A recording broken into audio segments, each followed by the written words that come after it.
let's assume online you tried all these other bolts and they're all tight, you know, but you got this door popping issue. Well, what do? I mean, I tried these bolts in here, tried those, I loosened one and the washer fell, I loosened the other washer fell, so got to do something about it. I've got a spare car door that I can use for this, and I'm going to be mainly videoing and taking apart the car door and learning how it works. Here's the car door I grabbed off an AMG that was in a junkyard an hour and a half south of where I live. Pretty good find. It was like 75 bucks. And really, at the heart of it, it's a practice door. Here's the part I need, and here's the other side of it. So I'm gonna pull off this panel. They say you go into this to get in, it's like behind here, and the third screw is right there, and then you just peel off the panel. Basically something like this. There's one. There's number two. And I think you have to pull this back or something like that to get to number three, but actually let's try just peeling at some random spot and find something. Hard to do it one-handed. Now I've got the panel pulled mostly. I mean, there's these little wires on the back side. It looks like there's little blue wires what's connecting. This connects to an airbag. So, oh yeah, and there's some insulation there on this side. Yeah, looks like there's about 3 real wires that are holding all this together.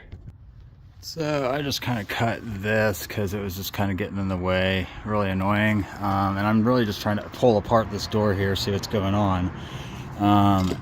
And I find that this thing might be actually the easier way. It might be to pull it out and disconnect it, rather than if you try to fiddle with that, it's just kind of annoying.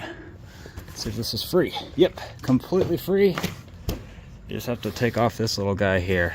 And I guess if you're really doing this, you should probably disconnect the battery first.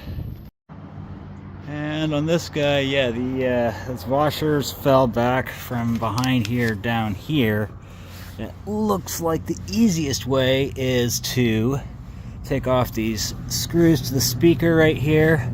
Oh, and there's these little plastic tabs that kind of hold it in place. This one I guess went here. You can just kind of pull those off. And I think this one might have went up there.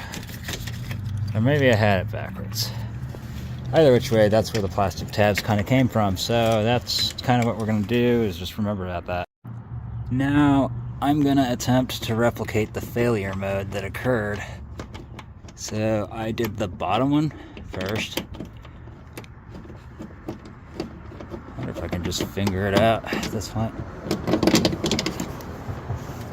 Seems good so far. Maybe the other assembly just rusted out. And it turns out that this actually is just a plastic housing. I guess it goes in here.